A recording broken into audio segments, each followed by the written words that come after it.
boa noite. Sejam todos bem-vindos aí. Edmilson, que bom vê-lo aí, Fábio, Muriel, Gabriela, Vera.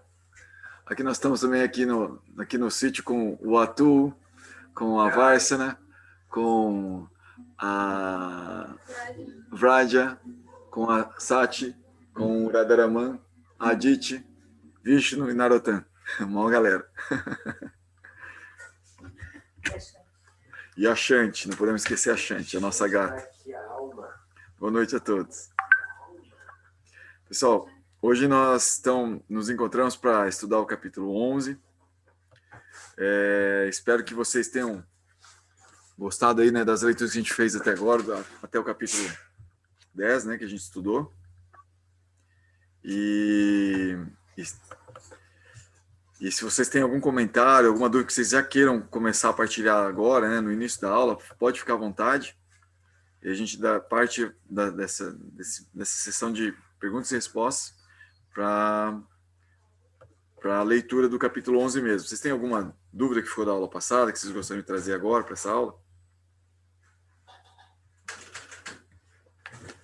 Aí, seja bem-vindo, Luciano, que bom vê-lo aí.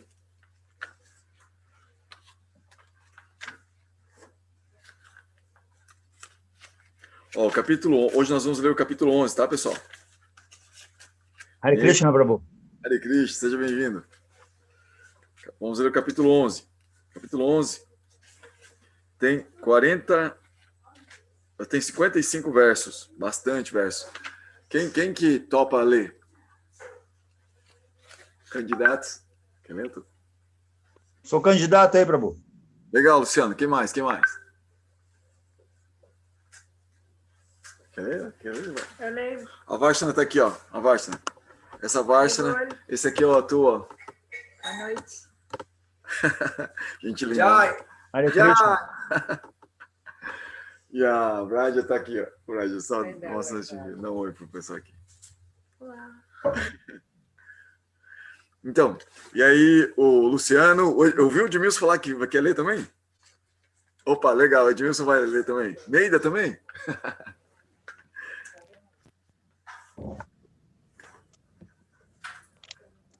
O Atul também. Nós precisamos de mais uma pessoa, porque daí, se dividir em 5, fica 11 para cada pessoa. Quer ler, Vraj, um pouquinho? Eu posso ler também. Ah, o Fábio pode ler, então tá. Vai ler o 11 todo, né? É o 11 todo, nós vamos ler todos os 11. Então vamos lá. Primeirinho, quem é o primeirinho? O rapaz falou que ia ler lá. Assim, não, mas pode ficar para você ler. Capítulo 11, é isso? Capítulo 11. Eu posso ler o primeiro, então? Tá bom, 11 versos, tá? 11 versos. Um segundo, então, aqui. Beleza. Perfeito. Então, vamos embora. Arjuna disse, por ter escutado as instruções sobre estes assuntos espirituais muito confidenciais que você tão gentilmente me transmitiu, minha ilusão acaba de ser dissipada. Ó pessoas de olhos de lótus, eu vi enquanto você falava por menosprezadamente sobre o aparecimento e o desaparecimento de todas as entidades vivas e passei a entender as suas glórias inexauríveis. Ó maior de todas as personalidades, ó forma suprema, embora você esteja diante de mim em sua posição verdadeira, como você mesmo se descreveu, desejo ver como você entrou nesta manifestação cósmica. Quero ver essa forma sua. Se você acha que sou capaz de contemplar sua forma cósmica, ó meu Senhor, ó meu mestre de todo o poder místico, então mostre-me, por favor, essa ilimitado eu universal. A Suprema Personalidade de Deus disse, meu querido Arjuna, ó filho de Pritha, veja então minhas opulências. constituídas de centenas de milhares de variadas formas divinas e multicoloridas. Ó melhor dos Bharatas, veja aqui as diferentes manifestações do Adityas, Vashus, Rudras, Ashvini, Kumaras e todos os outros semideuses. Contemple todas estas maravilhas que ninguém jamais viu ou ouviu antes. Ó Arjuna, tudo o que você quiser ver, contemple imediatamente neste meu corpo. Esta forma universal pode mostrar-lhe tudo o que você deseja ver agora e no futuro. Todas as coisas, móveis e imóveis, estão aqui na íntegra, num só lugar. Mas você pode ver com seus olhos atuais. Por isso, eu lhe dou olhos divinos. Observe minha opulência mística. Sanjaya disse: ó rei, tendo falado essas palavras, o Supremo Senhor de todo o poder místico, a personalidade de Deus, mostrou a Arjuna sua forma universal. Arjuna viu naquela forma universal bocas ilimitadas, olhos ilimitados e maravilhas, visões ilimitadas. A forma estava decorada com muitos ornamentos celestiais e portava em riste muitas armas divinas. Ele usava guirlandas e roupas celestiais, e muitas essências divinas untavam o seu corpo. Tudo era maravilhoso, brilhante, ilimitado e não parava de expandir-se. Próximo. É o 12º agora, né? Aham. Tão luminoso era aquele ser magnânimo como 1000 sóis que surgissem juntos no firmamento. O mundo inteiro, múltiplo e, no entanto, uno, era visível no corpo do Deus dos deuses. E então, maravilhado, estupefato e amedrontado, Dhananjaya prosternou-se e, juntando as mãos, dirigiu-se à divindade. Em teu corpo, ó Deus, contemplo todos os deuses e as inúmeras variedades de seres ao lado de Brahma, sentado em seu trono de lótus, e todos os rishis e serpentes divinas. Vejo braços, ventres, olhos e bocas inúmeros, mas não vejo em ti origem, meio ou fim, ó Senhor do Universo, forma universal. Vejo-te como a fronte cingida pela tiara e armado com a massa e o disco. Mas mal posso distinguir-te, pois és por toda parte a meu redor uma massa luminosa de energia imensurável, resplandecente como o fogo e como o sol. Tu és o imortal e o mais sublime de todos os seres que se possa conceber, sustentáculo e morada do universo, perene, guardião da lei eterna e causa perpétua de tudo quanto existe.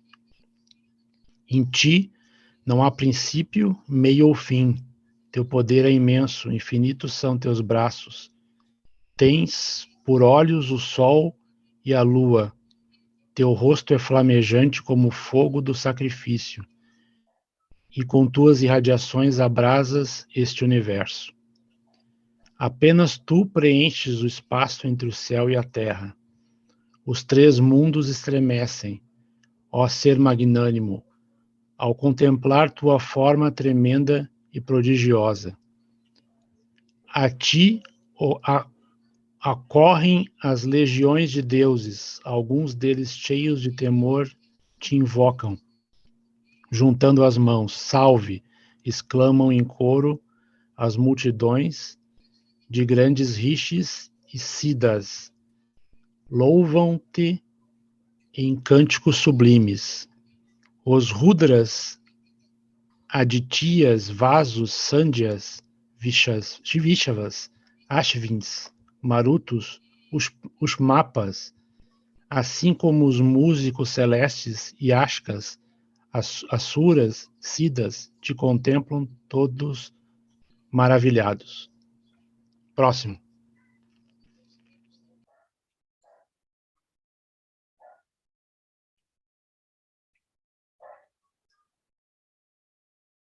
É o 23, né? Sim. Ó pessoa de braços poderosos, todos os planetas e seus semideuses estão perturbados ao verem tua grande forma, com seus vários rostos, olhos, braços, coxas, pernas, ventres e teus vários dentes terríveis. E assim como eles estão perturbados, eu também estou. Ó Vishnu, onipenetrante, ao ver-te com tuas muitas cores resplandecentes, tocando o céu, tuas bocas escancaradas e teus grandes olhos reluzentes, minha mente fica perturbada pelo medo. Já não consigo manter minha firmeza ou equilíbrio mental. Ó Senhor dos senhores, ó refúgio dos mundos, por favor, conceda-me tua graça. Não consigo manter o equilíbrio, vendo esses teus rostos resplandecentes, parecidos com a morte, e esses teus dentes medonhos. Em todas as direções, sinto-me confuso. Todos os filhos de Dhritarashtra, juntamente com os reis que se aliaram a eles, bem como Bhishma, Drona e Karna, e nossos principais soldados, também estão precipitando-se em direção a tuas bocas amedrontadas. E vejo algumas pessoas presas com as cabeças esmagadas entre teus dentes. Assim como as muitas ondas dos rios desembocam no oceano, todos esses grandes guerreiros entram incandescentes em tuas bocas. Vejo todas as pessoas disparando precipitadamente em direção às tuas bocas, como mariposas que são destruídas quando se lançam ao fogo ardente. Ó Vishnu, vejo-te com tuas bocas flamejantes, devorando todas as pessoas de todos os lados, cobrindo completamente o universo com tua refulgência. Tu te manifestas com raios terríveis e abrasadores. Ó Senhor dos senhores, cuja forma é tão aterradora, por favor, dize-me quem és. Ofereço-te minhas reverências, por favor. Sê benevolente comigo. És o Senhor primordial. Quero conhecer-te, pois não sei qual é a tua missão. A suprema personalidade de Deus diz: eu sou o tempo, o grande destruidor dos mundos, e vim aqui para destruir todas as pessoas, excetuando vós, os Pandavas, todos os soldados aqui, de ambos os grupos, hão de ser mortos. Portanto, levanta-te, prepara-te para lutar e conquistar a glória. Vence teus inimigos e desfruta um reino próspero. Por meu arranjo, eles já estão mortos. E tu, ó Savisyati, és apenas um instrumento na luta. Drona, Bhishma, Jayadratha, Karna e os outros grandes guerreiros já foram destruídos por mim. Portanto, mata-os e não fiques perturbado. Simplesmente luta e tu derrotarás teus inimigos na batalha.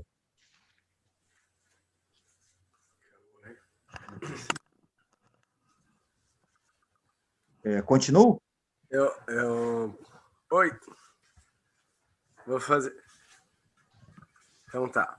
Sanjaya disse a Dhritarashtra: Ó Rei, após ouvir essas palavras da parte da Suprema Personalidade de Deus, a Juna, que tremia e oferecia suas reverências temerosas com mãos postas, começou a dizer o seguinte com voz embargada.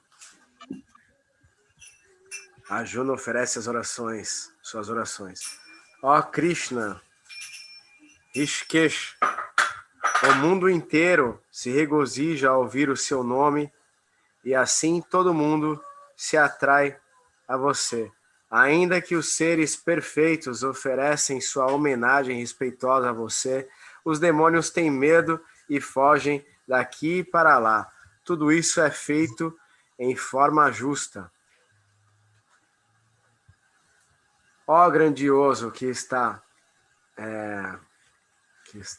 inclusive acima de Brahma, você é o amor original, porque não teriam de prestar sua homenagem a você, o ilimitado, ó refúgio do universo.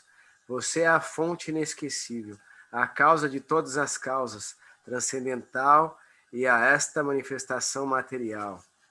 Você é o Deus original, a personalidade primordial, é o único santuário desde o mundo cósmico manifesto. Você conhece tudo e é tudo que se deve conhecer. Você está acima de todos os modos materiais e é a morada suprema. Ó forma ilimitada, você penetra todo o universo manifesto. Você é o ar, o fogo, a água, a lua, é o controlador supremo, é o avô. Assim presto a você minhas reverências respeituosas 1000 vezes, repetidamente. Reverências pela frente, por trás, por todos os lados. Ó poder infinito, você é o amo da força ilimitada. É a onipotente e assim é tudo. É onipresente e assim é tudo, perdão. Referências pela frente. Essa aqui, peraí. No passado me dirigi a você como ó Krishna, ó Yadava, ó meu amigo, sem oferecer suas glórias, sem conhecer suas glórias, por favor, perdoe qualquer coisa que tenha feito por loucura ou por amor. Faltei-lhe o respeito muitas vezes, enquanto descansávamos ou enquanto nos reconstávamos no mesmo leito ou comíamos juntos. Às vezes a sós, às vezes diante de muitos amigos. Por favor, perdoe-me por todas as minhas ofensas. Você é o Pai de toda manifestação cósmica, o líder digno de adoração e o mestre espiritual. Ninguém se iguala a você, ninguém pode ser uno com você. Dentro dos 3 mundos, você é inconcebível. Você é o Senhor Supremo, a quem todos os seres viventes devem adorar. Assim, prostro-me para oferecer meus respeitos a você e pedir sua misericórdia. Por favor, tolere os agravos que eu tenho feito a você e seja indulgente comigo, tal como um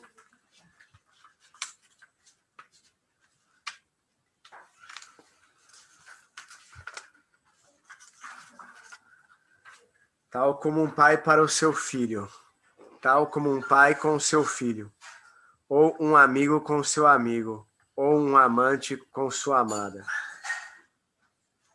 E agora, eu continuo ainda? Pode ser outro leitor? Quer você? 45, né? 45. 45. Obrigado.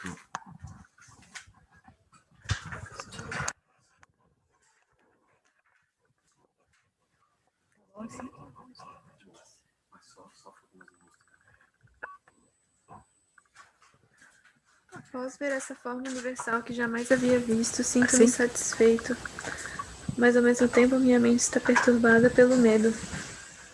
Por isso, por favor, conceda-me sua graça e revele novamente sua forma como a personalidade de Deus, ao Senhor dos Senhores, ao Morador do Universo.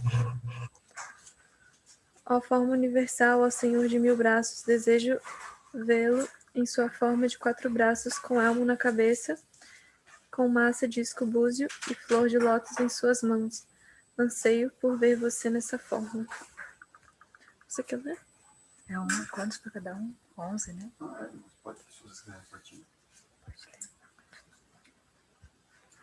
Será que vai ter para você depois? 47 agora. A Suprema Personalidade de Deus disse: meu querido Arjuna, com prazer lhe mostrei, através de minha potência interna, essa forma universal, suprema dentro do mundo material. Antes de você, ninguém jamais viu esta forma primordial, ilimitada e plena de refulgência deslumbrante. Ó melhor dos guerreiros Kurus, antes de você, ninguém jamais virá esta minha forma universal, pois nem através do estudo dos Vedas, da execução de sacrifícios da caridade e atividades piedosas ou de rigorosas penitências, eu posso ser visto nessa forma no mundo material.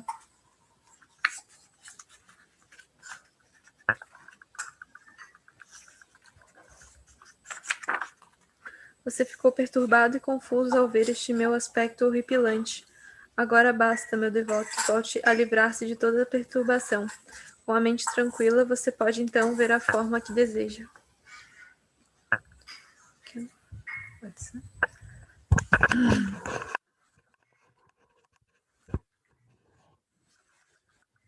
Sanjaya disse a Dhritarashtra: a Suprema Personalidade de Deus, Krishna, tendo falado essas palavras a Arjuna, manifestou sua verdadeira forma de 4 braços e, por fim, mostrou sua forma de 2 braços, encorajando assim o amedrontado Arjuna.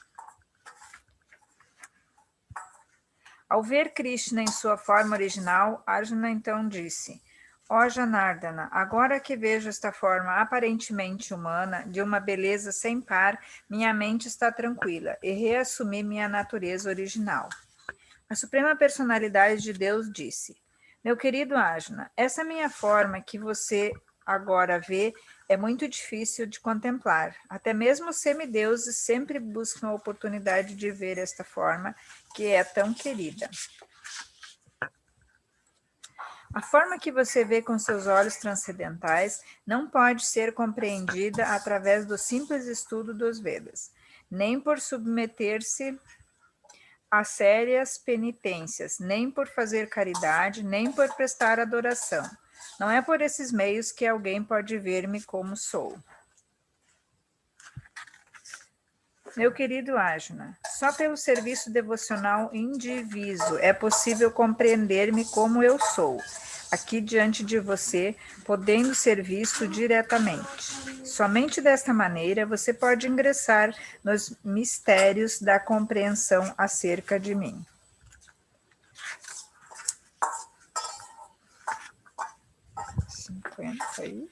Sim.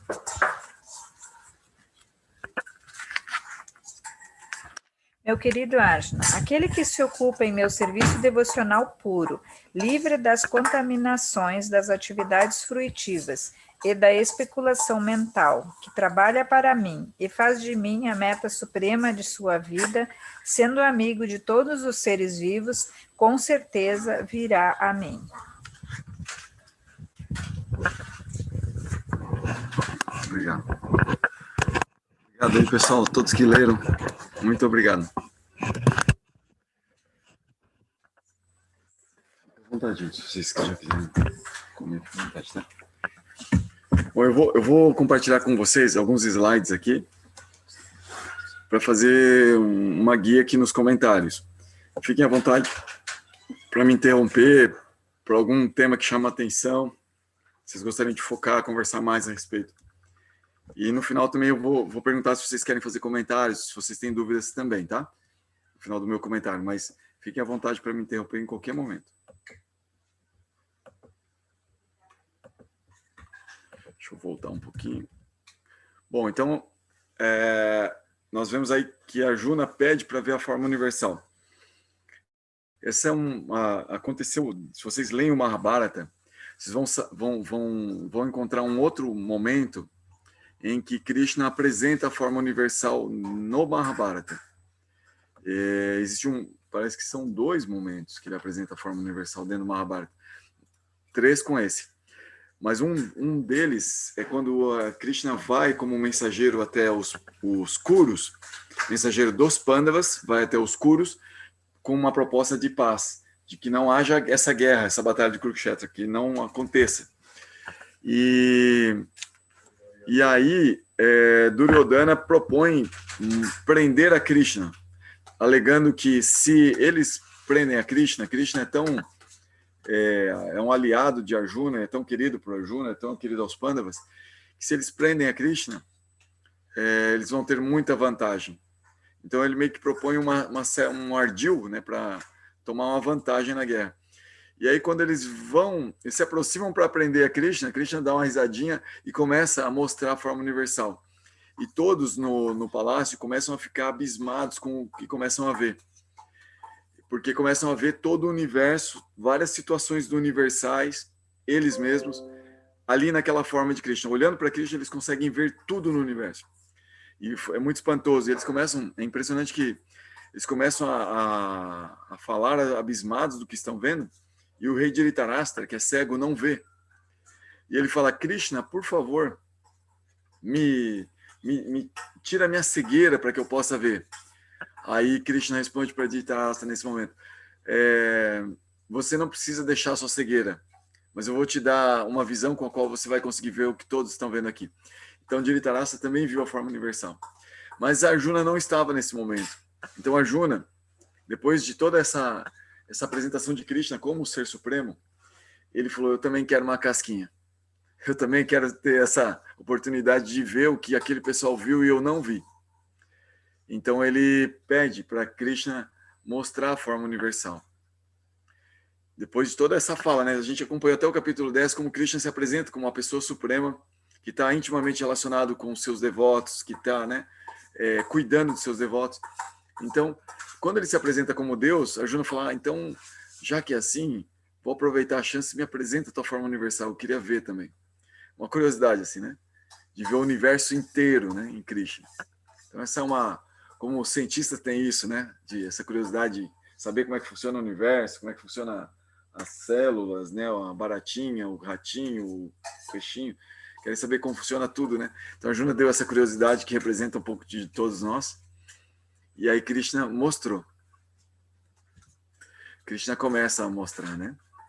Ele explica, ele só dá uma apresentação, né? Antes, ele fala: o que eu vou te mostrar é grande, hein? Se prepara. E aí ele concede a visão com a qual Arjuna pode vê-lo. Isso é bem interessante, porque aqui tem um termo assim que Silasira Maharaj, que é um comentarista, né, do Bhagavad Gita e outras escrituras védicas, especialmente relacionadas a Bhakti, Silasira Maharaj, ele diz que uma visão divina, uma visão que está além do nosso alcance, ela é concedida. Não é uma visão que a gente logra pelo nosso esforço.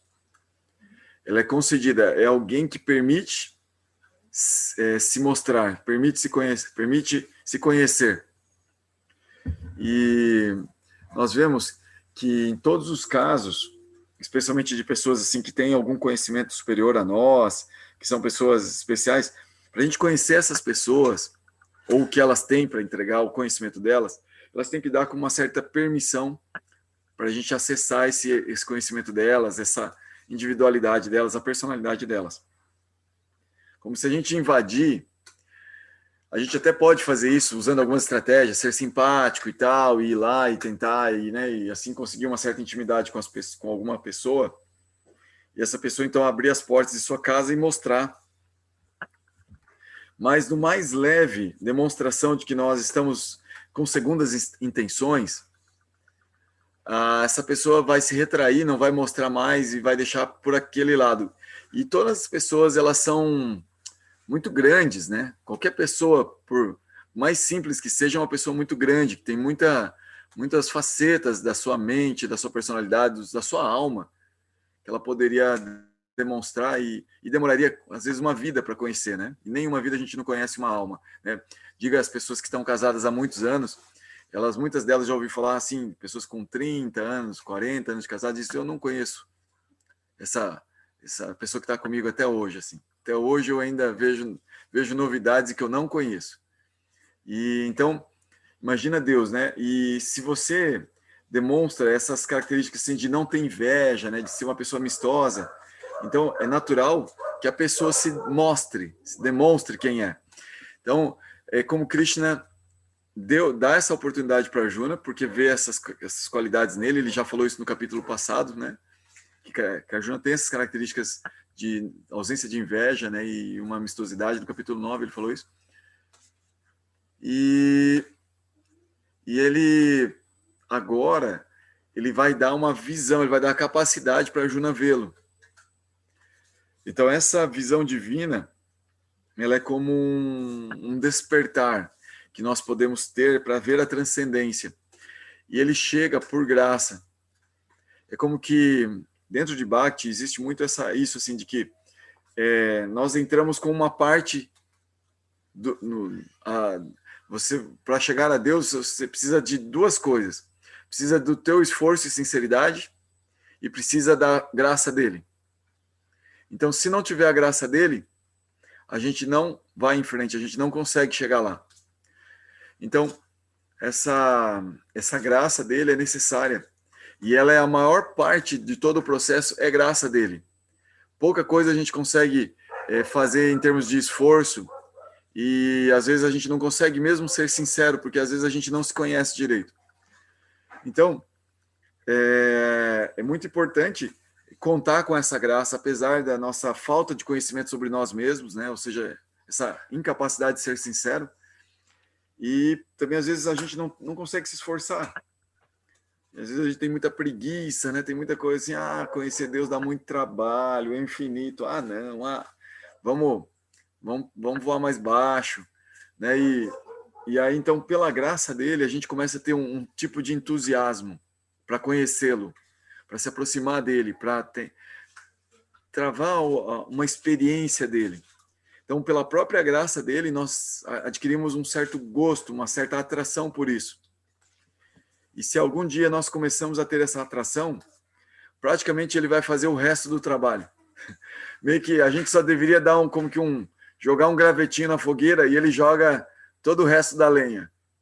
Assim, como que ele mesmo vai cuidar de manter o fogo aceso dali por diante.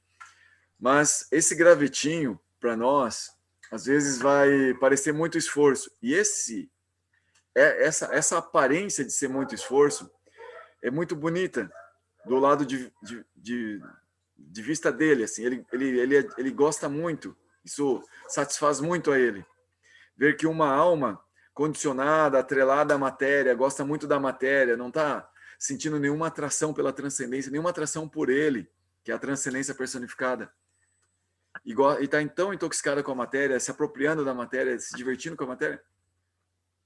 Ele vê que essa alminha tão pequenininha, que está tão presa nas ilusões de Maya, né, nas amarras das gunas, né, das energias materiais. Ele vê que essa alminha está tentando se desvencilhar disso para olhar para ele, para curtir ele, para se aproximar dele, para travar uma relação com ele. Então, quando ele vê esse pequeno esforço que ela está fazendo, ele vai lá e tira esse monte de amarra e permite que ela progrida bastante, que ela ganhe entusiasmo, que ela ganhe asas. Fica à vontade, Edilson, por favor. Agora, então, isso também confirma o capítulo 7, verso 14, né? Que diz, todo aquele que me adora, que tem... Como é que é? Aqui eu observei de novo isso.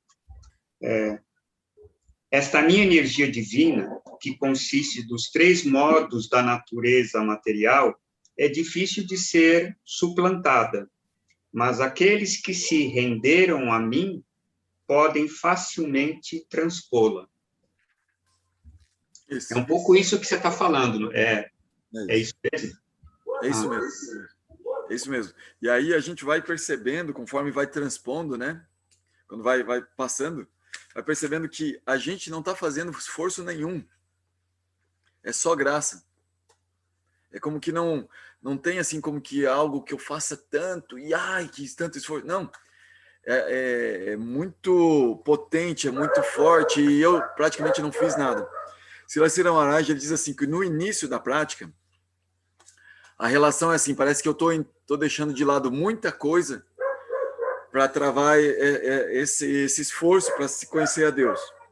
Parece que eu tenho que sacrificar muita coisa pela transcendência, por alcançar uma relação com Deus. Eu tô deixando de lado o mundo, e o mundo é muito grande, o mundo é muita coisa, eu tô deixando isso de lado.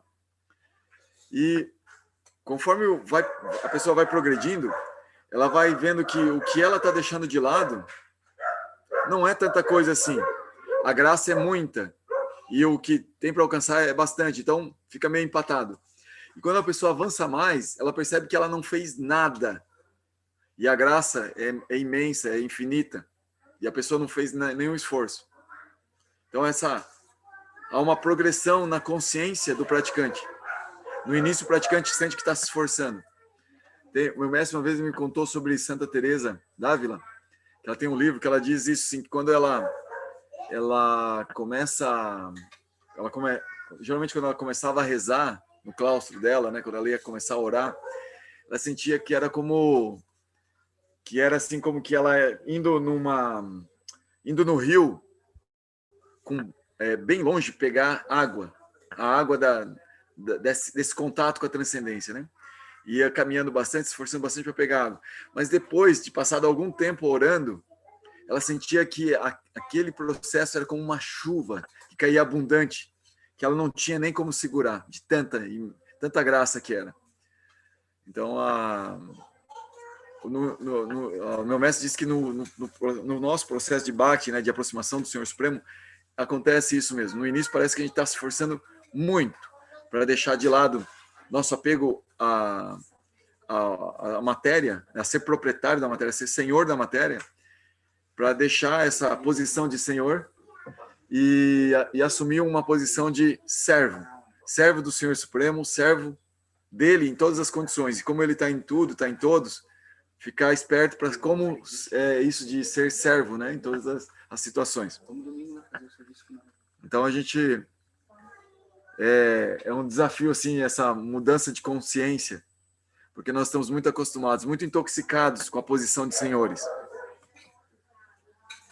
Aí do verso 9 ao 14, Sanjaya descreve a forma universal que Krishna está apresentando a Arjuna no campo de batalha. E olha, é impressionante, essa pintura aqui, ela é chinesa, gente. Olha só como parece bem o que a Arjuna tá vendo ali. Demais, né?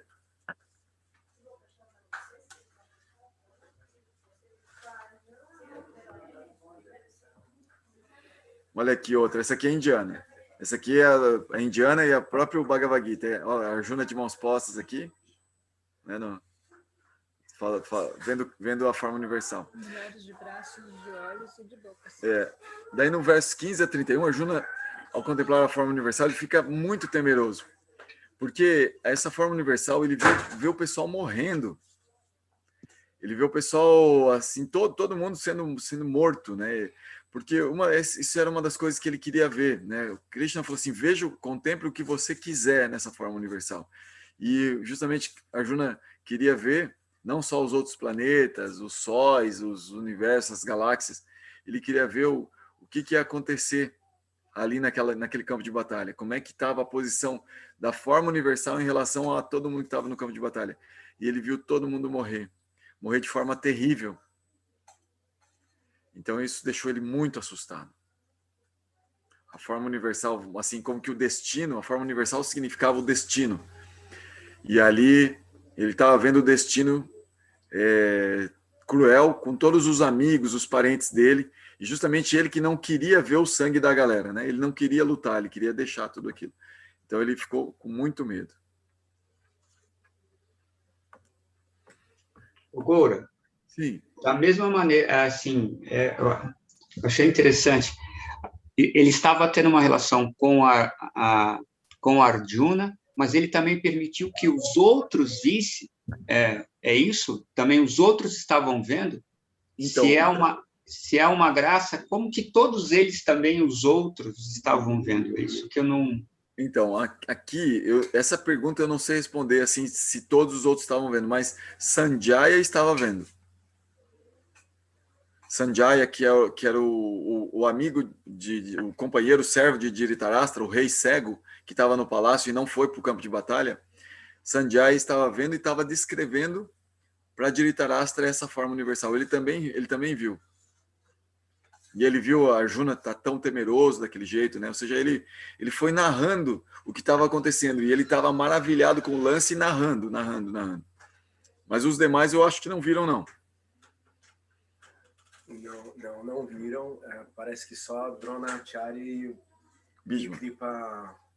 Kripa. Bhishma também. Bhishma Deva e Kripacharya, só eles dois. Só Dronacharya e Bhishma Deva. Não, Kripacharya Kripa. E Bhishma. Ah, Kripa e Bhishma.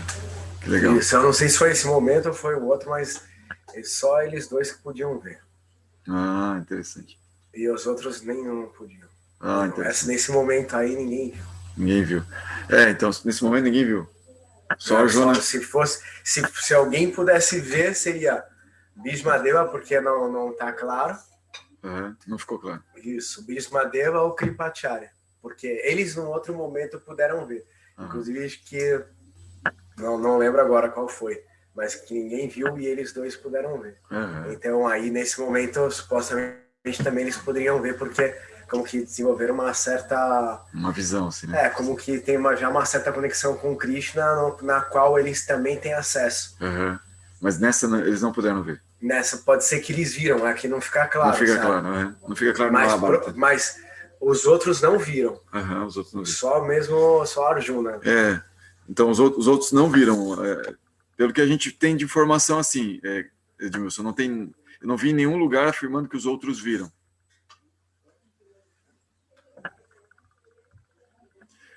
Aí, no verso 32, eu acho muito importante esse verso aqui, porque quando nós apresentamos o Bhagavad Gita, nós falamos assim, em algum momento nós vamos estar falando sobre os 5 aspectos da verdade absoluta, que era karma, as divas, purusha, prakriti e kala, o tempo. Esse verso é o verso do tempo. Não tem mais, é só esse verso do tempo. Mas ele é tão contundente que eu acho que ele é muito, muito forte, assim. Ele diz assim, eu sou o tempo, a poderosa força que a todos conquista, que domina, né? Deixa eu até pegar esse verso aqui, para ver na íntegra mesmo o que ele diz.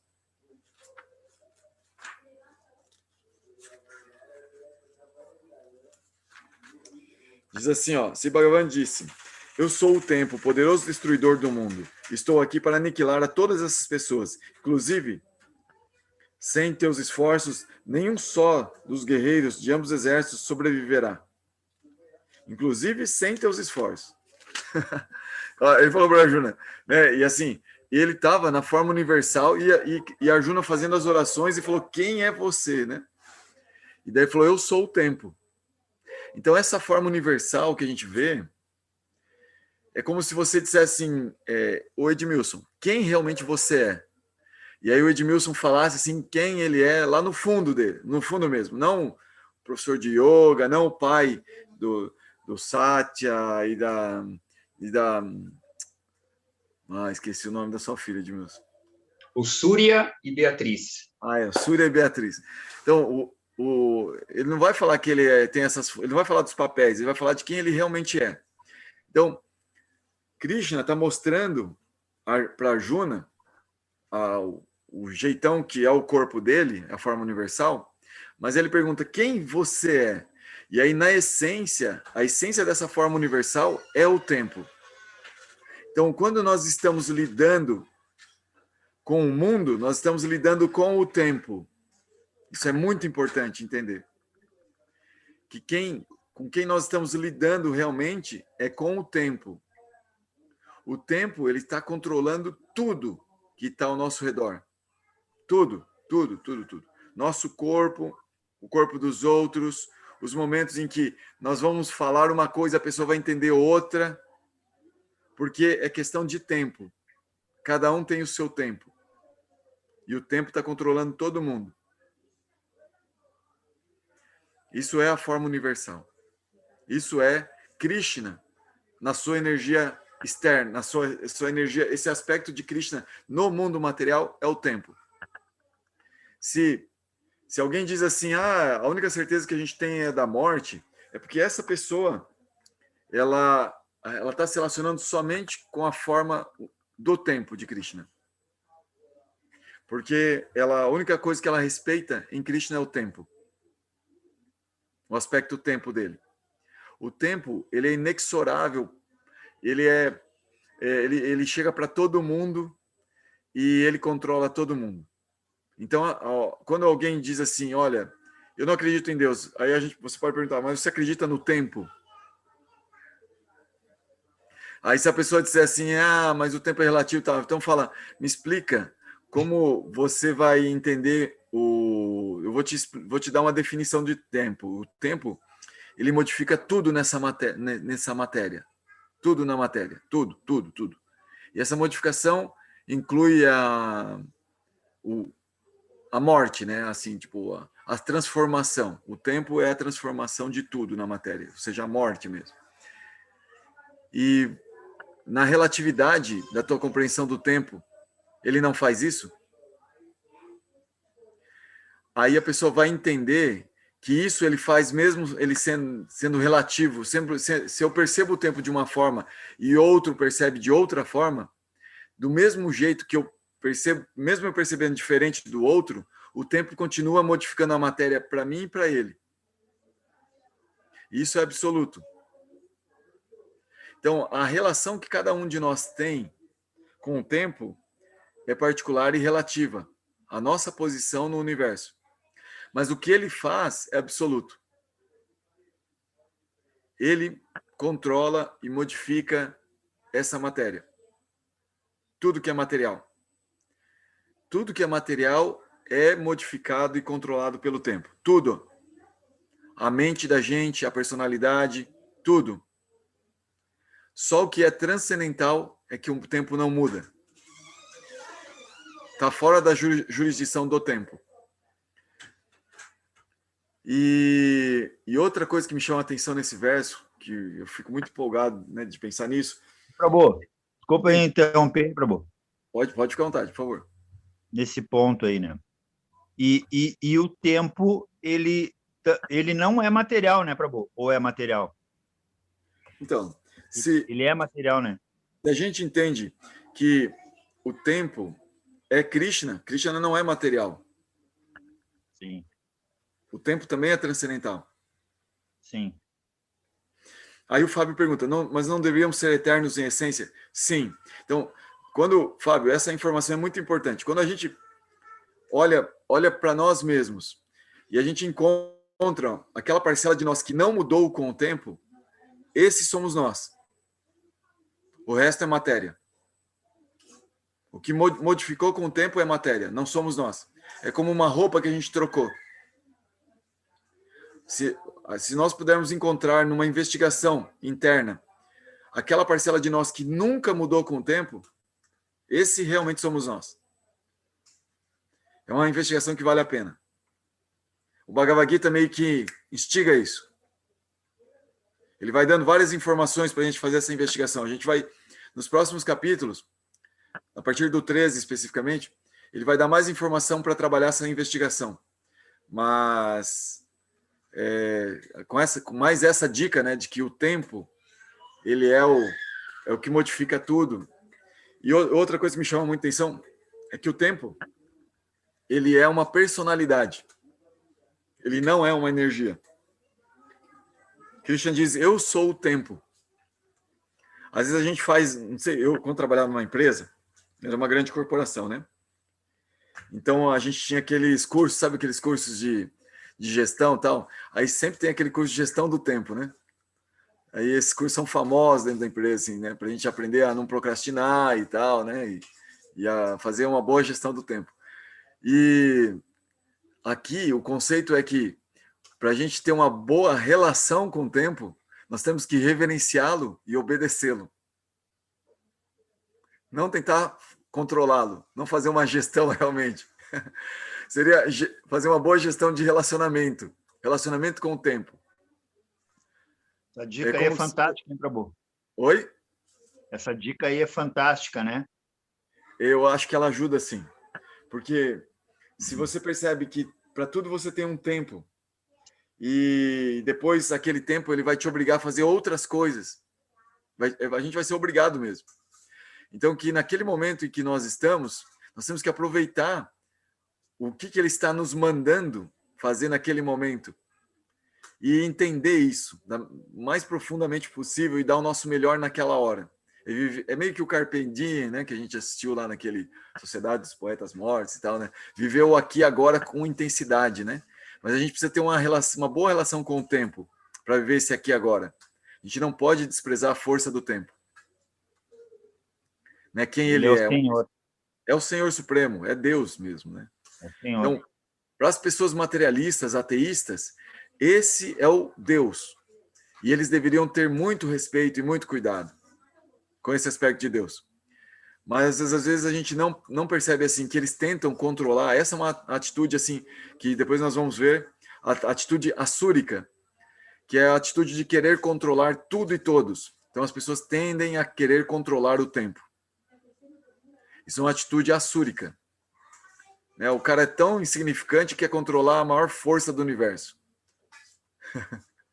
É impressionante isso, né? Talvez por ignorância mesmo, né? Mas às vezes é uma ignorância forçada. A pessoa não quer conhecer mesmo, não quer prestar atenção. E aqui o Fábio, na verdade o tempo é que é o gestor, é verdade, Fábio. O tempo que é o gestor, a gente vem fazendo a gestão do tempo. Esse é o título quer dizer que o tempo está fazendo a gestão, né? Ele que é o gestor. E aí a gente ser apresentado, né? Imagina, você vai dar um curso, né? Você é coaching, de repente a gente tem alguns coachings aqui, a gente nem sabe, né? E aí você vai fazer um coaching, e aí você vai dar um curso de gestão do tempo, e você apresenta como protagonista o tempo, né? Ele que é o gestor. A gestão é dele, né? Então, aí ele dá o curso todo baseado nesse verso do Bhagavad Gita e ajuda o pessoal a se harmonizar, a perceber, né? Como é importante aproveitar a vida, né? Aproveitar o que seja, trabalho, família, aproveitar, né? O tempo. Aproveitar o tempo que tem. Viu, Prabhu? Ó, Tem uma brincadeira lá na empresa, lá, né?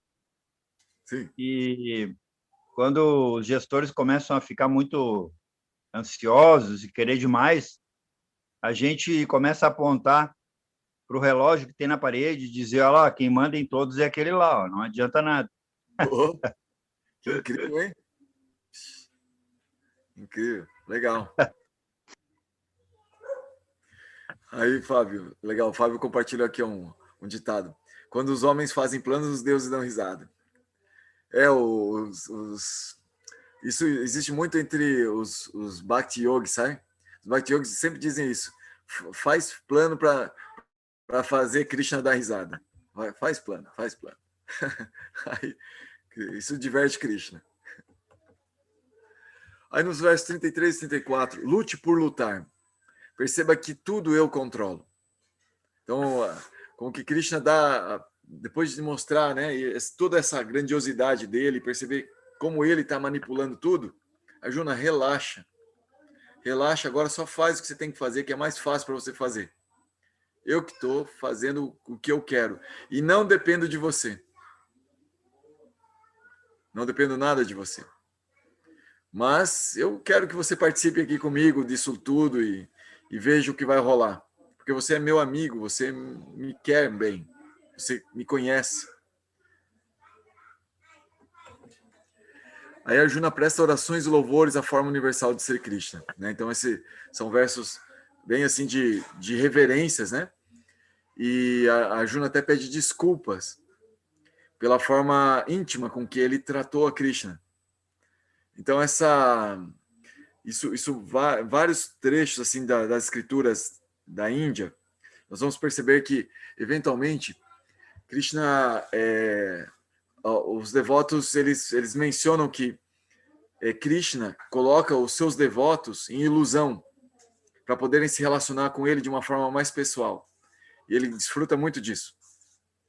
Então, que perceber que Deus é Deus não é tão divertido para ele.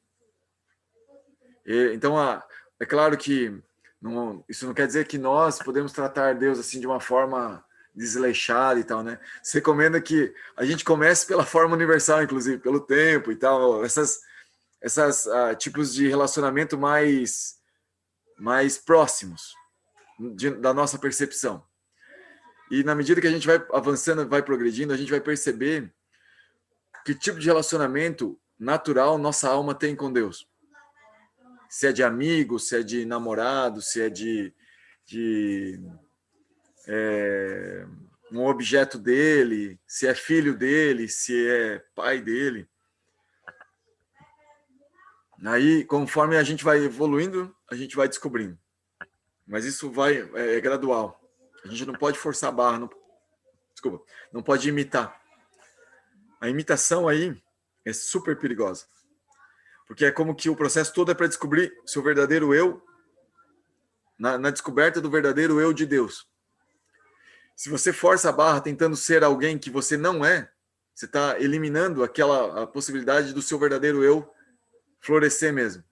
E Deus também não gosta muito de forçação de barra com ele. Ele gosta das coisas que rolem, que fluam naturalmente. Se a natureza criou, e se a gente gosta de falar isso, deixa fluir naturalmente, né? É porque na natureza, né? A natureza é dele, né? É o jeito dele ser. Tudo natural, tudo rola. Então, deixa ser com ele, assim. Se joga, como disse o Edmilson lá, né? Aquelas pessoas que se rendem a mim, elas cruzam facilmente os oceanos, né? Então, fica tudo muito fácil, muito moleza, que é o jeito dele ser. O jeito dele ser é fluxo, fluir. Vai. Então, a gente não pode forçar. Mas aqui a Arjuna meio que saiu desse véu, né, que ele estava meio de ilusão, que é o véu, não é um véu, é o jeito natural dele se relacionar com Krishna. E Krishna gosta disso, então ele não quer mostrar para Arjuna esses outros aspectos que assustaram Arjuna agora. Ele não faz questão de mostrar isso. Arjuna pediu, então tudo bem, eu te mostro, beleza. Mas ele está querendo esse relacionamento íntimo de Arjuna, isso que ele desfruta muito, isso que ele gosta muito. Tem várias histórias de Krishna com Arjuna. Pode falar, Dilma, fica à vontade. Agora, isso é uma pergunta, mas isso não significa que a gente não deve fazer planejamento? Isso me deixou um pouco confuso, né? Eu acho que planejar é bom, mas não é que ser rígido no planejamento e observar os acontecimentos e rolar junto com os acontecimentos. Como é que fica essa história? Você poderia me esclarecer? Excelente pergunta, Edmilson. Excelente pergunta. Edmilson, eu fiz engenharia, graças a Deus, né? E também é um karma, né? A gente percebe depois que é um karma, o cara tem que pagar. E o cara, para ser engenheiro, o cara tem que planejar. Porque você vai construir uma coisa, vai projetar um negócio e depois dá um piripaque, dá uma pane lá, pode arriscar a vida de muita gente. Então você tem que planejar. Daí como harmonizar com esses tipos de conhecimento que Krishna controla tudo, né? O que eu estou fazendo aqui então? Então, a gente está fazendo o nosso papel, assim, como essa parte de planejamento é como que algo que nos foi dado alguma capacidade que nós queríamos ter e ganhamos para fazer esse tipo de planejamento, mas é igual quando a gente era pequeno e brincava de montar Lego, sabe?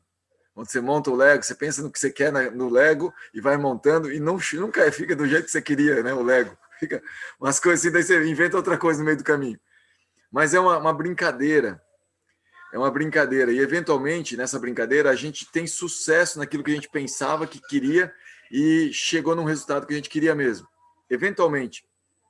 As pessoas que sempre têm sucesso, elas se acham muito, assim, elas se acham pessoas muito infalíveis, pessoas de muito sucesso, de muito dinheiro e tal. E elas têm o costume de mascarar suas falhas, seus fracassos. Elas costumam não olhar muito para os fracassos e olhar bastante para os êxitos. Então, elas acabam mascarando essa realidade que é tão presente assim, da gente falhar constantemente com expectativas, com o que a gente achava, com os planos e tal. A gente falha constantemente. Mas a ideia é que cada um de nós tem um papel para cumprir dentro de um teatro, dentro de uma brincadeira. Então, cada um, se a algumas pessoas foi dada o papel de planejar, as pessoas têm que planejar o melhor possível. Agora, o resultado, elas têm que estar muito claras, mas muito claro que o resultado não depende delas. São muitas incógnitas, são muitas variáveis que estão em jogo. E nós não temos acesso a todas elas.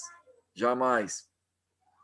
Então, assim, mas fazer um esforço, né, de fazer um trabalho bem feito, de dar o nosso melhor, de nos conhecermos dentro desse processo, é muito importante.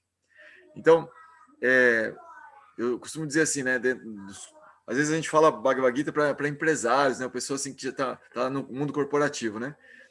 Você fazer uma gestão por resultados ou planejamentos estratégicos não é mal.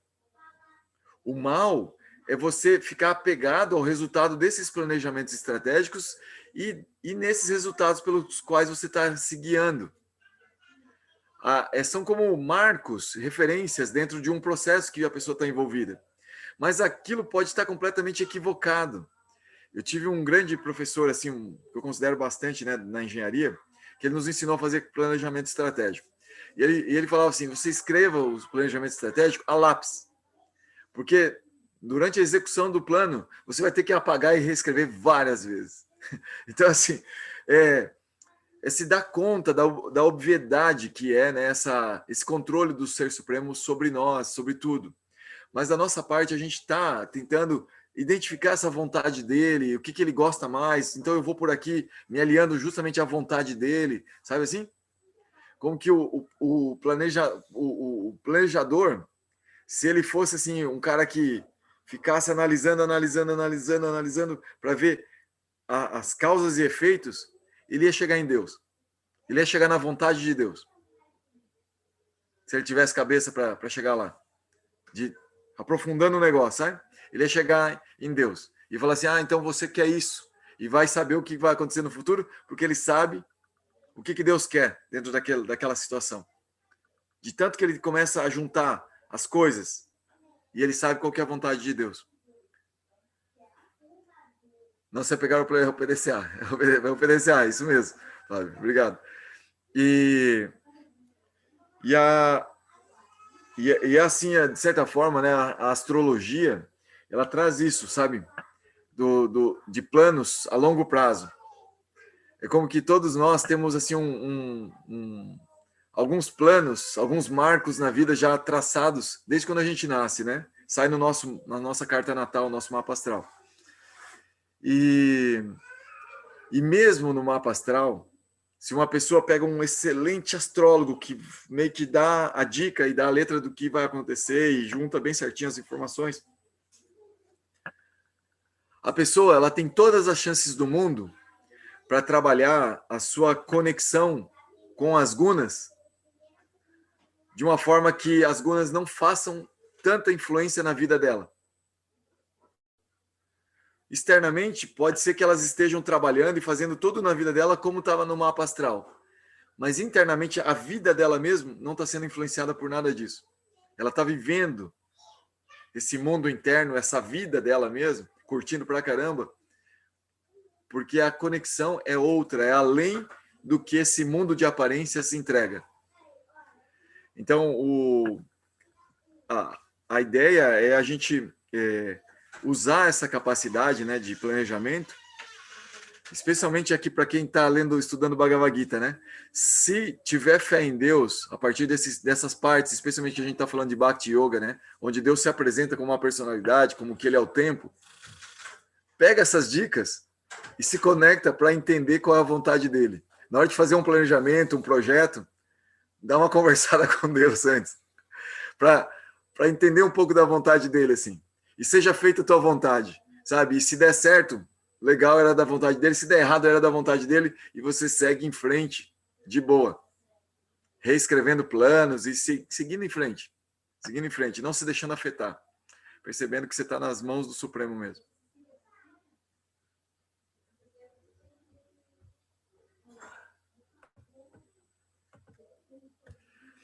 Verso 45 e 46. Então, Arjuna pede para ver a forma de 4 braços.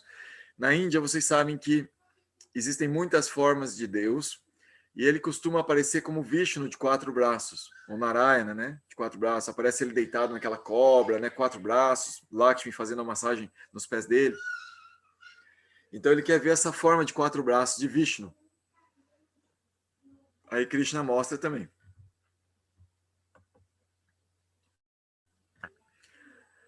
E aí Krishna começa a falar dessa exclusividade de Arjuna em contemplar essa forma, jamais vista antes, e a misericórdia de Sri Krishna em apresentá-la. Jamais foi vista antes e nem depois. Foi algo exclusivo para Arjuna. Então, assim, Krishna, como que ele tem a forma universal, e muitos de nós talvez possamos ter esse darshan de ver a forma universal. Quem sabe, né? Alguns de nós possamos ter. Mas vai ser uma forma universal que Krishna vai permitir a gente ver também. E provavelmente é como se você visse uma pessoa de outro jeito. A mesma pessoa de outro jeito, com outra roupa. Um perfil que você nunca tinha visto, com um corte de cabelo diferente. Então, aquela ali só Arjuna. Aí, se Krishna apresenta a forma de 4 braços, retorna à forma de 2 braços. Arjuna sente-se tranquilizado e extremamente satisfeito ao ver a forma de 2 braços. A forma humana de Krishna é muito difícil de poder contemplar. Ele fala disso, assim, que é muito difícil de poder contemplar essa forma de 2 braços de Deus. Somente aqueles que têm os seus olhos untados com amor puro podem vê-la. Então, essa é algo assim. A gente, quando tem uma historinha, que quando Krishna ele era jovenzinho, ele foi para Mathura, que é a cidade paterna dele, e ele foi para acabar com um rei que estava incomodando lá, chamado Kamsa, era tio dele. Diz que quando ele entrou na arena, né, que era para ele foi convidado para lutar com vários lutadores lá naquela arena, né, e aceitar vários desafios. E quando ele entrou na arena, tinha muitas pessoas na plateia, muitas pessoas. Então, as escrituras, elas falam as diferentes visões das diferentes pessoas. E fala assim que tinha as mocinhas que viviam com Krishna em Vrindavan, elas estavam ali e elas viam aquele menino como o objeto mais incrível do amor delas. A pessoa mais bela que o amor delas estava entrando ali. As outras moças, que não eram tão íntimas dele, viam ele como a forma mais bela. Parecia o Cupido encarnado. Os homens da plateia, assim, viam ele, os vaqueirinhos, especialmente, que foram, né, de Vrindavan ver ele também, viam ele como um amigão, um amigo. As pessoas que eram más viam ele como a morte personificada, viam ele como o tempo que ia chegar para eles, sabe? Como que viam a morte ali, sentiam como que um calafrio, assim, olhava para ele e sentia um calafrio. E os lutadores, eles sentiam que aquele cara ali era o cara mais divertido de lutar que existia no mundo. Queriam lutar com ele, todo mundo queria lutar com ele. Então, assim, cada pessoa vai ver Deus conforme a sua capacidade de ver Deus. Então, aqui, ver essa forma de 2 braços de Krishna, né, de Deus, assim, nessa forma humana, é uma capacidade que a gente precisa desenvolver também, assim, de relacionamento com Deus, para aceitar Ele, né, e chegar num nível, assim, que aceite algo como se fosse a gente, assim. Mas para a gente ver Deus como a gente, aqui está dizendo que é muito difícil, é muito raro, ou seja, a qualificação para chegar ali, ela é muito grande. Não é simples. A pessoa realmente tem que demonstrar amor puro por Deus para chegar nessa forma e poder se relacionar com ele como se fosse um de nós. É mais ou menos esse nível de relacionamento que a Arjuna está tendo com ele, como se fosse um igual. Agora, me lembrou de uma passagem do cristianismo, da Bíblia, que diz assim, tinha uma cena que Jesus estava num lugar e veio uma pessoa na direção dele. E ele fez a seguinte observação, né? Não foi você que veio até mim com a sua vontade, e nem fui eu que trouxe você até a mim, mas foi o meu Pai, né? Então, é muito interessante isso, né? Que não é só pela vontade realmente divina que é possível se aproximar de alguém nesse sentido de amor puro, né? No sentido de um devoto, ou olhar esse humano, né? Que é Jesus, né? Como o Cristo, como o escolhido, como o ungido, né? Então, me lembrou dessa passagem. Que legal, Gilson, que demais. Verdade, né? Jesus passou por tanta gente e ninguém reconheceu ele, né? Muita gente não reconheceu ele, né? Então é isso, né? A gente contar com a graça para poder ver mesmo, né? Ver a transcendência, perceber a transcendência. A gente tem que pedir essa graça. É muito importante aprender a pedir essa graça. Suplicar.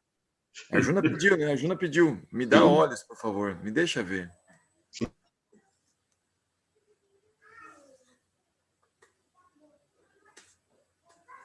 Pessoal, vocês têm algum comentário, alguma dúvida, algo que chamou a atenção de vocês? Por favor, Raíssa, Neida, Vera, Fábio, Luciano, Gabriela, Muriel, Tayana, Cristine, Ana. Pessoal aqui, algo que chamou a atenção?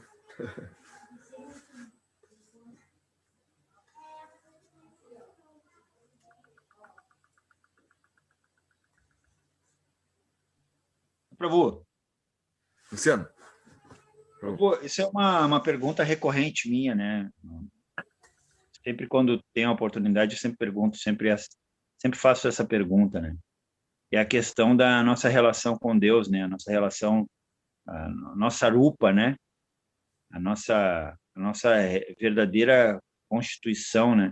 Espiritual, né?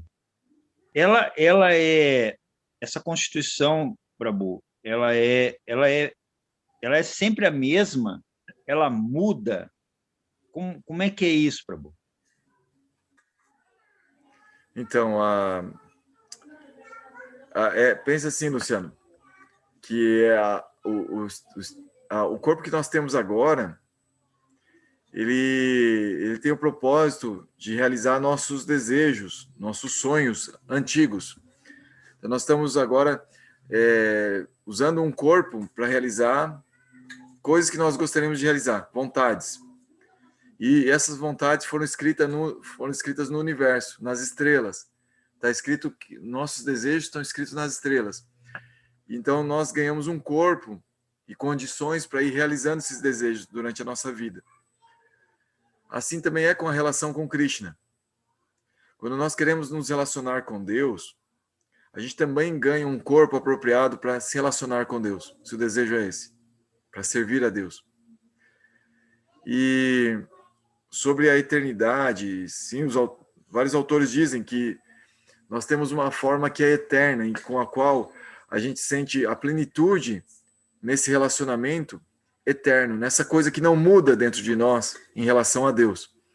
E que aí nosso corpo também não mudaria nesse encontro com Deus no plano transcendental.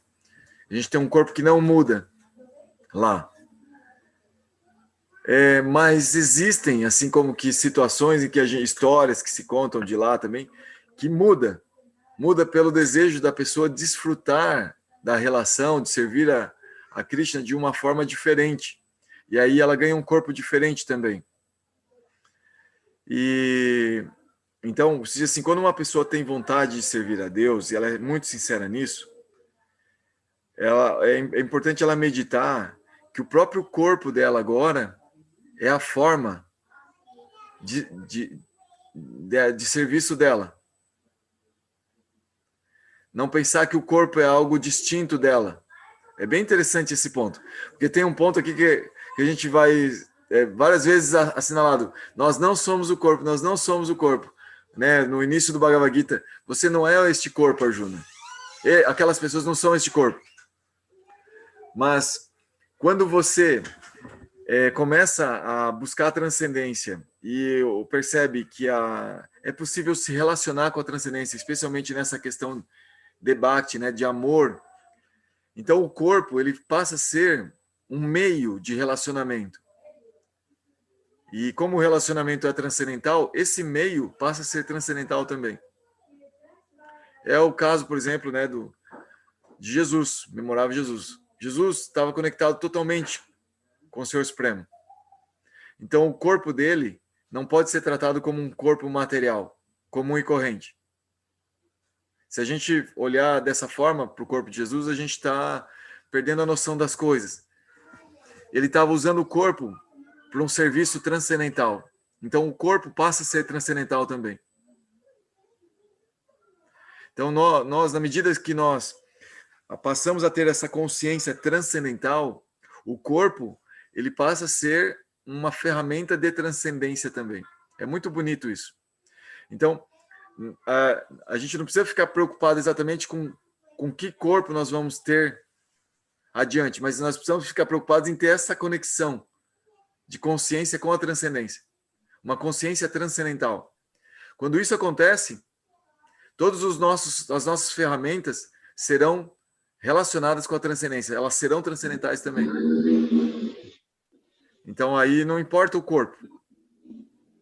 Importa a relação com o Senhor Supremo através de algum meio.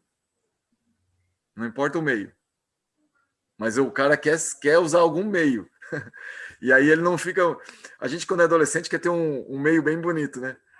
Mas depois, quando a gente fica mais velho e aprende esse negócio de serviço devocional, fala, ufa, que alívio. Não preciso mais me preocupar com isso. Porque tem alguns que não passaram a fase de adolescência até hoje e estão preocupados com as espinhas no rosto, né? Então deveríamos usar o corpo como apenas um veículo, como a gente faz, que pega um veículo da casa para ir para o trabalho. Chega lá, nós temos que descer do veículo, né, e ir para o propósito, né? É que a gente acaba usando o veículo como propósito, né? Sim, sim. Exatamente. E ele é só um veículo. Uma hora nós vamos ter que descer. E eu acho que ninguém vai sair vivo dessa vida também, então... Exato. Mas essa preocupação com o corpo, quanto mais a pessoa avança em qualquer tipo de processo transcendental, seja em Bhakti Yoga, os outros processos de Yoga, ela vai havendo uma desconexão, uma despreocupação com o corpo. E essa despreocupação com o corpo, em Bhakti, ela é eterna. Ou seja, não importa o corpo que eu tenha no futuro em relação a Deus. É como que algo assim que o cara, quanto mais avança, menos se preocupa com isso. O que importa é a relação com o Supremo. E aí o corpo que vier é nesse mesmo que vai rolar. Porque Krishna, ele não está muito preocupado com o corpo, exatamente com a beleza do corpo, ele está preocupado com o amor da pessoa, com a devoção da pessoa. Então, se a pessoa tem muita devoção, o corpo é de menos.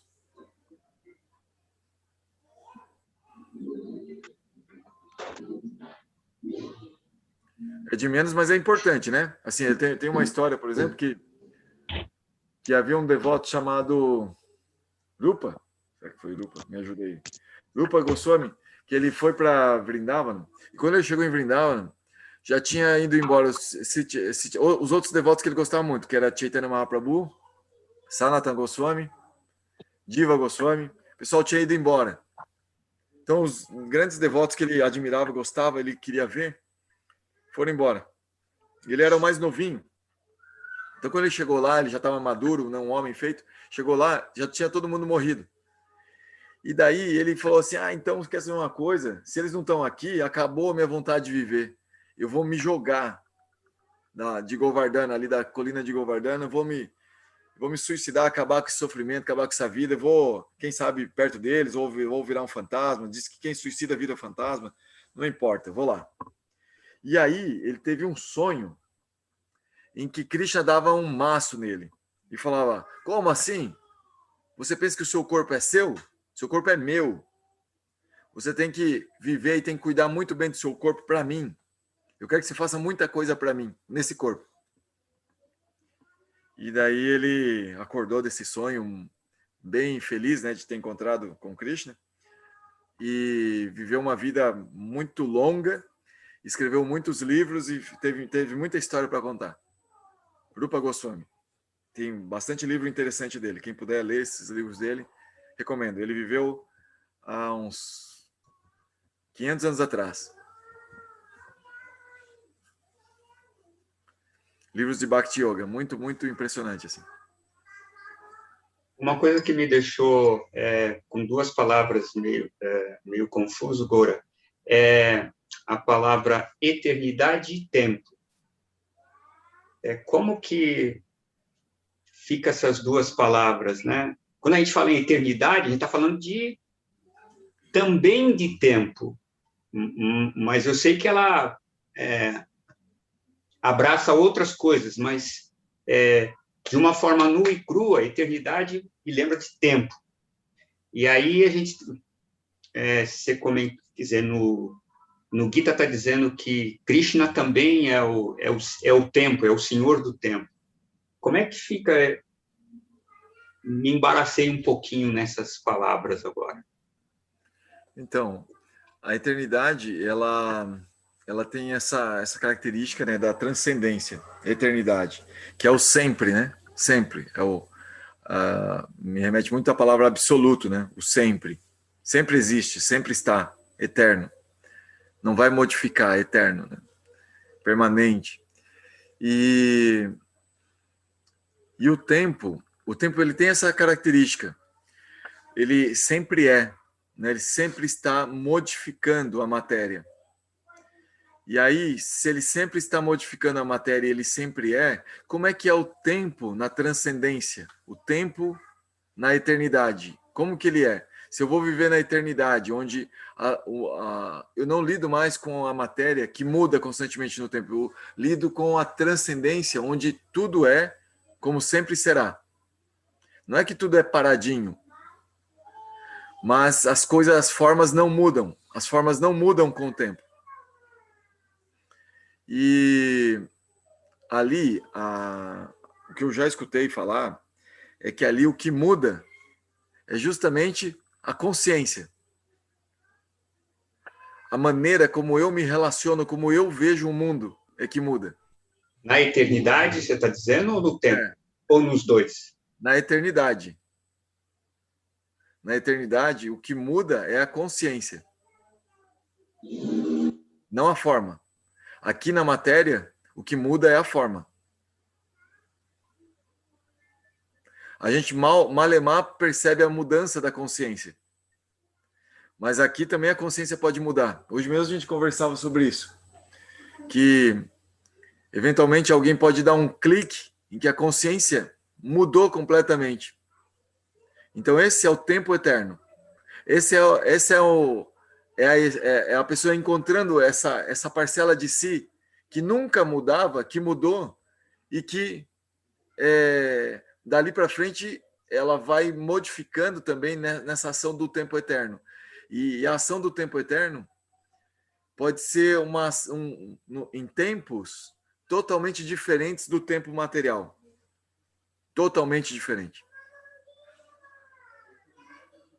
Como que a pessoa pode mudar numa velocidade interna no seu ser que o externo, a mente e o corpo não acompanham.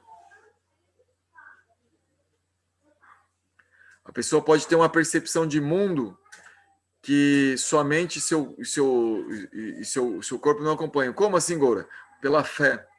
Existe um despertar de fé que a mente não acompanha. E nem o corpo.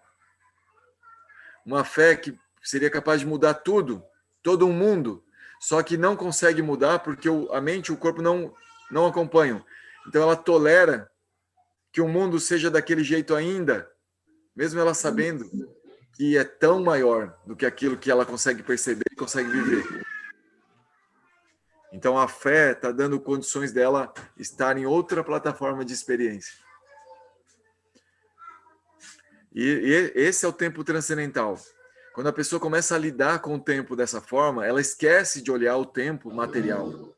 Ela não liga para a ação do tempo material e fica observando o tempo transcendental, que é justamente o que pode ajudar ela a lograr essa mudança de consciência.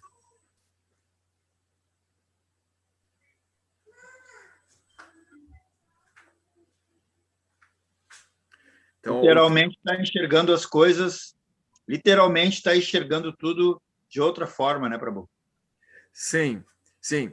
Isso assim, falando a grosso modo, materialmente falando, isso pode acontecer com uma mudança mental. Mas essa mudança mental ainda é material, ainda é tempo material.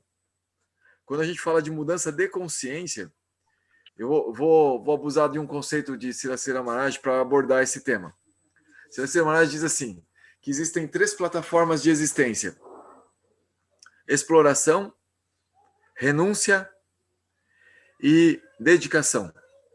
A nossa consciência, ela pousa numa dessas 3 plataformas para viver. Mais ou menos em uma e mais ou menos em outra. A maioria de nós, por estar nesse mundo agora, nós estamos na plataforma da exploração. Exploração significa tirar o máximo do meio ambiente para a minha própria sobrevivência, para o meu bem-estar. E o bem-estar dos nossos, dos meus, dos seres humanos, da minha família, dos meus amigos, da minha cidade, do meu país. Então vamos explorar o meio ambiente, vamos explorar os minerais, os vegetais, os animais, os outros seres humanos, para manter o nosso estado, a nossa sobrevivência. Essa é a plataforma da exploração. A plataforma da renúncia é aquela que a gente percebe que a plataforma da exploração é reativa, ela traz karma. Sempre quando eu exploro, eu gero uma reação que vai me explorar também. Poxa vida, então eu não quero ser explorado. Eu me frustrei com esse joguinho. Explorar e ser explorado. Eu quero parar com isso. Eu estou frustrado, eu quero parar. Então eu vou para a plataforma da renúncia, onde eu começo a parar de fazer as coisas para justamente não sofrer a reação das coisas. E tem a plataforma da dedicação, onde eu aprendo a dar, a me doar. E aí eu não sofro a reação, porque eu não estou... A reação ela só vem pela exploração, pelo pegar do outro. Quando eu estou doando, eu não sofro reação. Ou seja, se eu ainda estou apegado, se eu estou, por exemplo, eu vou dar caridade, e com isso eu quero algo em troca, então aí eu também estou explorando. Estou explorando o ato da caridade. Agora, quando eu só estou dando sem querer nada em troca, não tenho mais karma. Então, Bhakti, com o Senhor Supremo, é justamente essa atitude de dar tudo para o Senhor Supremo, tudo para os filhos dele, tudo para a vontade dele. Essa é a dedicação. Então, a consciência, ela pode mudar de exploração para a renúncia e para a dedicação. E fala um pouco da renúncia de novo, eu perdi um pouco nisso. A renúncia, Edmilson, é como se fosse a pessoa frustrada que percebe assim que o mal que existe na plataforma da exploração e ela sentida por esse mal que existe ali, né, que é justamente o ficar condicionado às reações da exploração.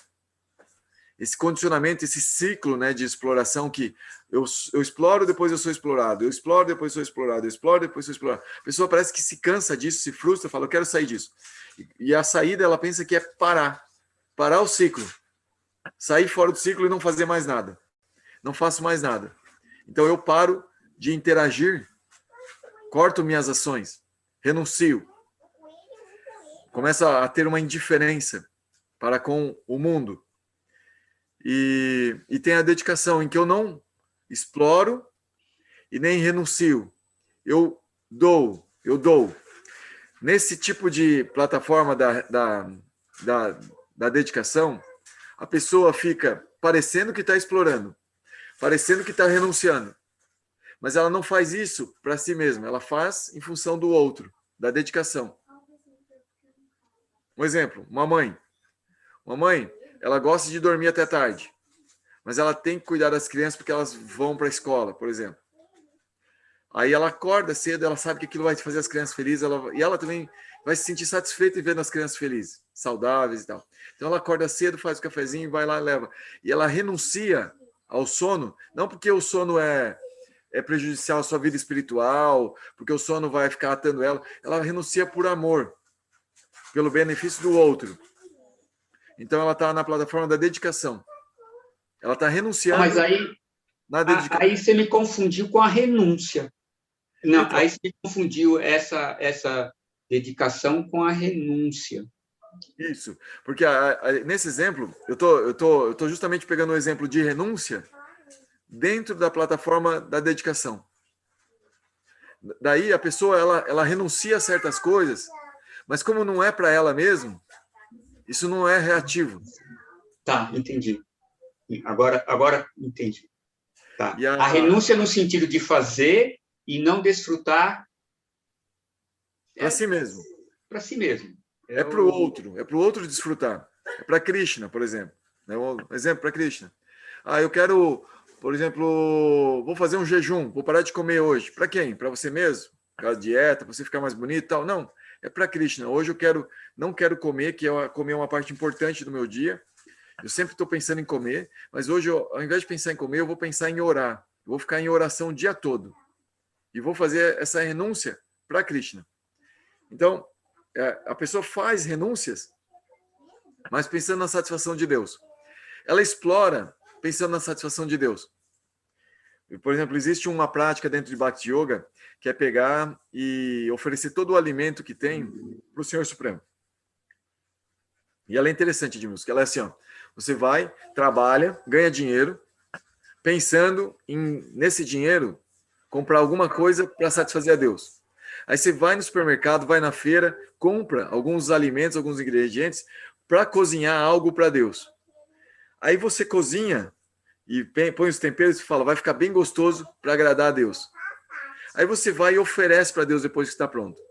Aí depois que você ofereceu, você pega aquele alimento e toma como algo que foi oferecido para Deus, que foi para satisfação dele, e que agora eu vou tomar como uma graça dele, como que um remanente dele, o que sobrou do que ele comeu, para eu manter meu corpo com energia para continuar servindo a ele. O processo todo se fecha em torno de Deus, o ciclo todo. E ele envolve muita exploração. Quando eu trabalho, talvez eu mate alguns seres vivos. Quando eu cozinho, certamente eu mato alguns seres vivos. Então, nesse processo, eu estou fazendo exploração à custa do sofrimento da vida de outros seres.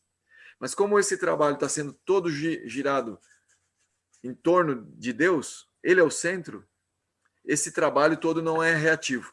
Parece exploração igual aos outros estão fazendo exploração. A pessoa não parou de comer, não parou de fazer nada do que ela faz, não parou de trabalhar, nada. Mas ela está fazendo tudo em prol da satisfação do Senhor Supremo. Então, esse exemplo também ajuda a entender que, na dedicação, você inclui a exploração e a renúncia sem as características ruins delas. Porque você está fazendo tudo com amor ao Senhor Supremo.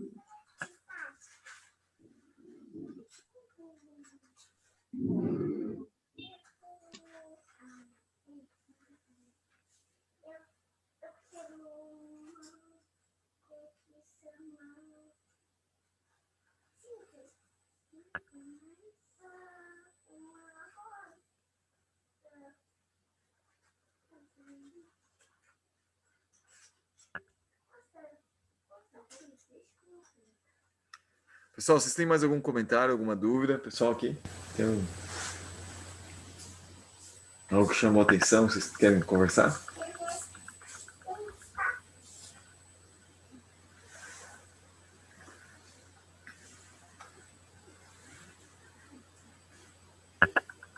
Catarina, tem alguma pergunta, Catarina? ¿Quién nació primero, el lobo o la gallina? Eu nasci primeiro da barriga da minha mãe.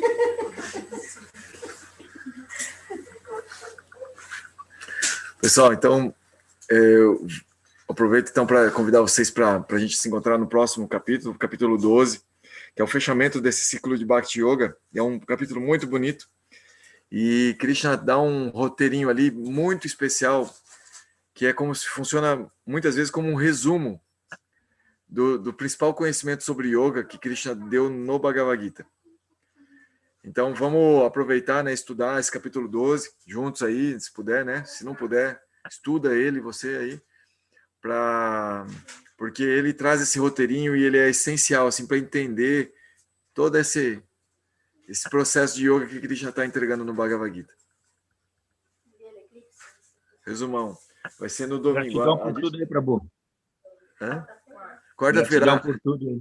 Gratidão a você, Eu tenho Luciano. uma Obrigado. pergunta, desculpa. Entenda, por favor. Eu fiquei pensando em relação a todas essas coisas que a gente falou do tempo e da nossa percepção do tempo.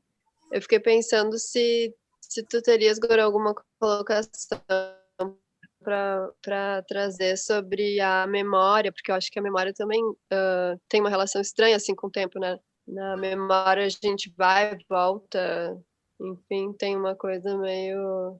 E ela também... Como é que se diz quando a gente tem um bom karma? Esqueci a palavra. Que a memória também traz, eu acho, esse bom karma, né? Que se a gente, por exemplo, está estudando e consegue lembrar das coisas, né? Consegue avançar rápido, assim. É por conta dessa memória, assim, também, não é? Sim. Só ver qual que era o verso dessa que falava aí, que eu estou querendo uma referência aqui. Que Krishna diz no Bhagavad Gita: eu sou a lembrança. Eu sou a lembrança e o esquecimento.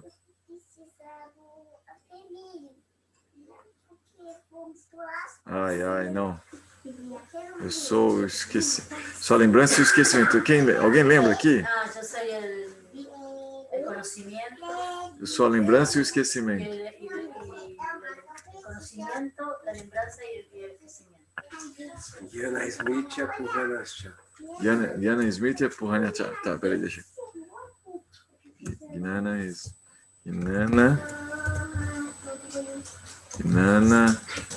Smritya. Smritya ou Smith? Smith.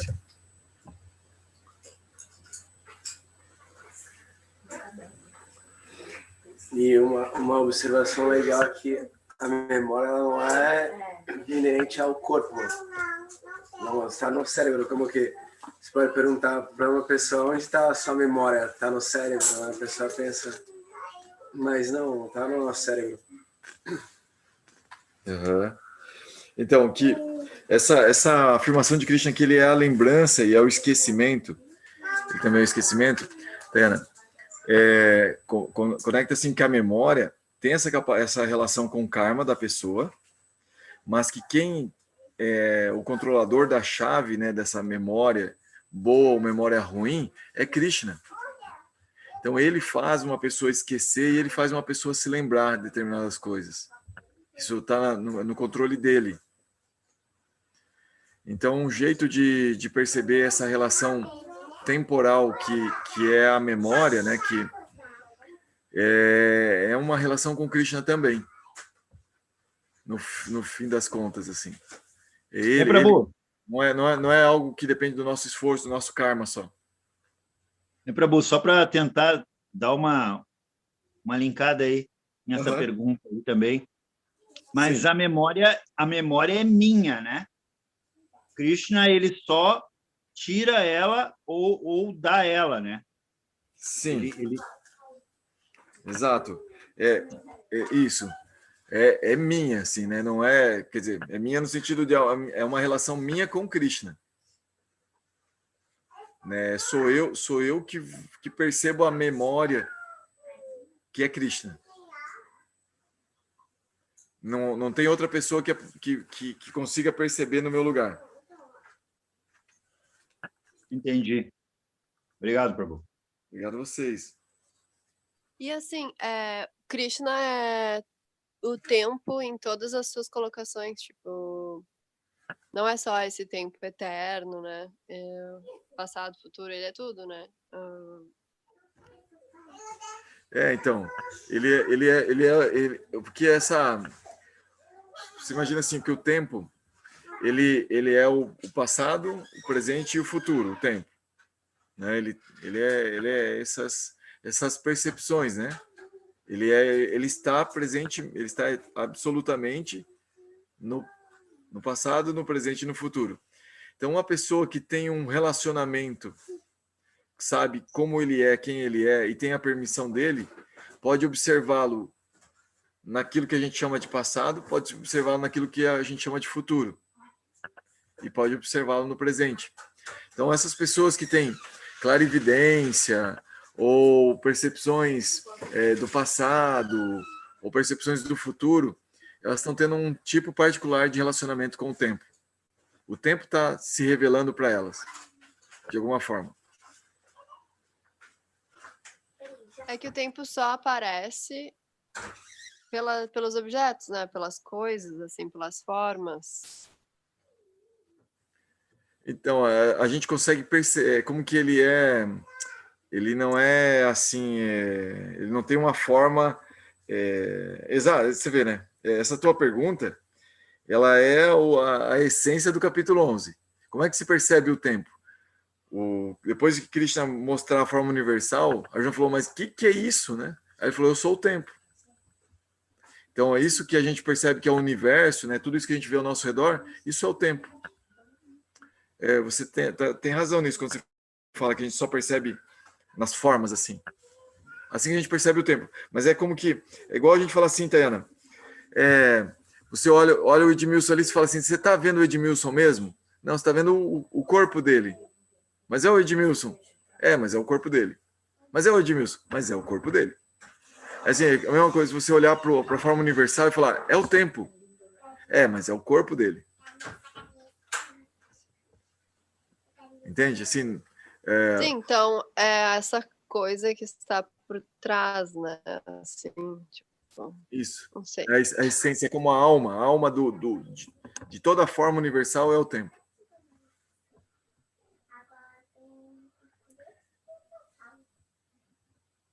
Entendi, faz essa associação com essa essência, assim, né? Sim.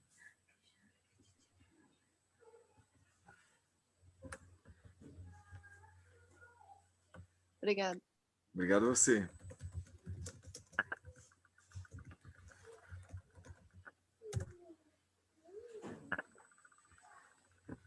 Aqui, ó, é o verso 15 e 15. Deixa eu só pegar aqui o verso 15 e 15. Capítulo 15, verso 15.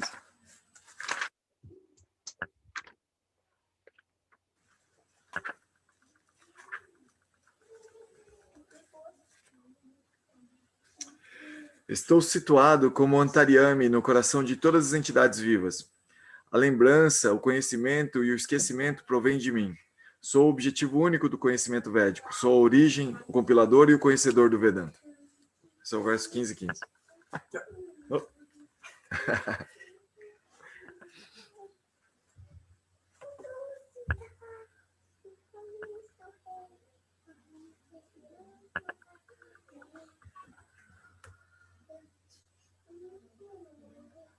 Essa maravilha que é a Bhagavad Gita, né, Prabhu?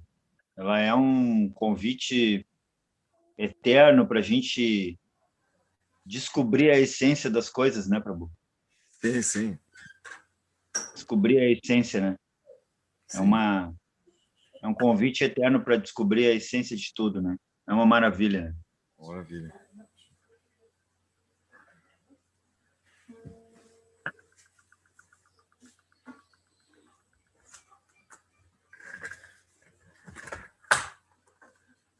Tayana, tem outra pergunta? Raíssa? Fábio? Rádia? A Rádia está com cara de pergunta. Pode comentar.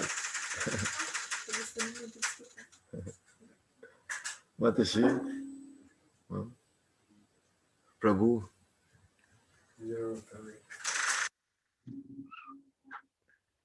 Minha gente, então, obrigado, muito obrigado pelo nosso encontro hoje, viu? Hare Krishna, uma boa semana para vocês, bom final de semana aí. Gratidão, Prabhu. Ó, quarta-feira é eclipse, hein, gente? Vamos passar um dia aí, boas vibes. E a Dite quer falar, Dite? Quer falar? Ah, tá. Quarta-feira, então, vai ser de manhã o eclipse. Bom momento para ficar tranquilo, meditando em coisas boas no Senhor Supremo. Cuidado com falar o que pensa, porque a minha astróloga aqui diz que escorpião. Bom, a gente pode falar um pouquinho à noite depois para a gente, depois de passar o eclipse. Mas os efeitos duram bastante tempo, tá? Então daí ela vai falar um pouquinho, que é importante aí essas questões planetárias da forma universal, né? O que o tempo está pedindo para a gente fazer. Para matar dia aí, Prabhu, que o bicho está pegando mesmo. O bicho está pegando, né? Aqui também. E aí, assim, ó, falou para fazer jejum, pelo menos na parte da manhã, se puder fazer jejum, começa às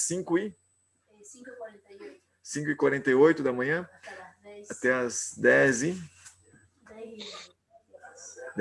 por aí. E aí fazer jejum, pelo menos até às 11h, assim, né? Puder, é bom, ajuda. Roupas claras, pô, aí já começa muito, né? Valeu, gente. Então, Haribol, até mais. Boa noite, boa semana a todos. Boa semana a Boa todos. noite. Tchau, boa noite.